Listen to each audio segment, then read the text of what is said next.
It was February 2017. A glamorous young woman checks into the Howard Hotel in Soho, New York. She exudes a European chic, tips the staff with $100 bills, and says she will be staying for a month. Because she is supposedly a client of the hotel's owner, the staff don't even ask for a credit card number. And so begins the story of Anna Delvey, the girl who tricked the world into thinking she was a millionaire heiress. This is Dirty Money. Ms. Delvey, which wasn't actually her real name, but it sounds like the kind of name a rich person in the New York fashion industry would have. Cruella de Vil, Anna Delvey, I don't know. She was from Europe, and in New York City she was living at the Howard Hotel, attempting to lease another building from the hotel's owner. She would throw parties at local restaurants, pay for everything with cash, and was always dressed immaculately in designer clothes. She made friends with the hotel's concierge who went by the name of Neff. Neff said Delvey hired a personal trainer for $4,500. She threw parties attended by Macaulay Culkin and farmer bro Martin Shkreli. You know, the guy who bought the one-of-a-kind Wu-Tang album for $2 million and then wouldn't let anyone listen to it, but then had it confiscated by the government to settle a $7 million legal case? Yeah, that guy. Anyway, Anna was trying to start a high-class members-only club in New York called the Anna Delvey Foundation. She had her eyes set on this building, 281 Park Avenue South, a 45,000 square foot building with 6 floors. She wanted art exhibits, restaurants, and it all to be created by Daniel Arsham, an artist she knew, because she knew everybody, remember?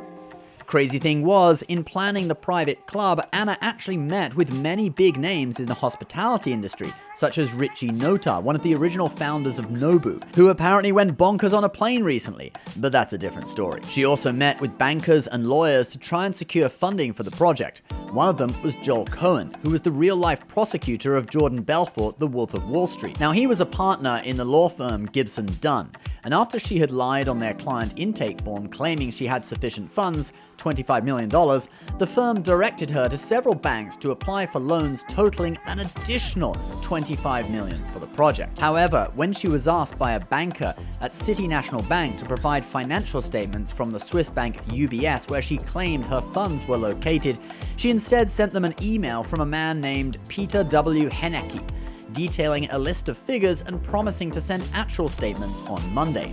Anna claimed Hennecke was the head of her family office, but the statements never came on Monday, and the bank eventually turned down her application. This was the first of many cracks appearing in Anna's otherwise convincing act. One day, Charlie Rosen, the son of Abby Rosen, the billionaire who owned the Park Avenue building Anna was trying to lease, stopped by the Howard Hotel. He asked Neff which room Anna was staying in, and since his dad owned the Howard Hotel too, when he heard the room number, he realized she was in a deluxe, not a suite. To which he said, "If my dad has someone buying property from him staying here, would she be in a deluxe or would she be in a suite?" The answer was obvious. After this, the hotel realized that they still did not have a credit card on file for Anna, and she'd racked up a bill of $30,000. They got Neff to talk to her. Anna first tried to bribe Neff and the other staff with a case of 1975 Dom Perignon champagne, which they declined. But miraculously, a wire transfer for $30,000 from Citibank did eventually arrive. However, when Anna was away at the Berkshire Hathaway meeting in Omaha, which she flew to with one of Martin Shkreli's executives on a private jet she never paid the bill for, she got a text from Neff saying she still had not provided a credit card to the Howard Hotel and they were locking her out of her room and putting her stuff in storage. Upon her return, Anna was furious, but instead of taking a break from spending money, she decided to go on a $7,000 a night luxury vacation in Morocco, which she failed to pay for and had to get a photographer friend who went with her on this supposedly all expenses paid trip to put it on her card. It was $62,000, more than the photographer made in a year. When she returned to New York, she did the same thing at 2 more hotels that she'd done at the Howard, but this time she got busted very quickly. And after the hotels pressed charges, she was arrested. But when she was released on bail, she immediately flew to Malibu, California for a vacation, where she was arrested again and flown back to New York to face charges. In the end, she was indicted for more than just the 2 hotel stays. In total, she was accused of stealing over $275,000. although she treated her court appearance like a fashion show. She was found guilty on most of the charges and sent to prison on Rikers Island for a minimum of 4 years, and has to repay $198,956.19. But how did Anna actually pull it all off? Well, it turns out she was not called Anna Delvey at all. Her name is Anna Sorokin, and she was born in Russia in 1991 and would later move to Germany.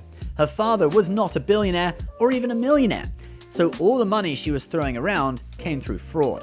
A lot of the cash she was spending on a daily basis came through writing bad checks to certain banks and then withdrawing as much money as she could before the checks bounced. She did this with $160,000 worth of checks into her Citibank account and managed to withdraw $70,000 before the bank shut it down. And that's how she managed to wire $30,000 to the Howard Hotel. She convinced City National Bank in LA to let her overdraw her account by $100,000, and she used this money for a payment to Fortress Investment Group to verify her assets for a potential $22 million loan for her private club.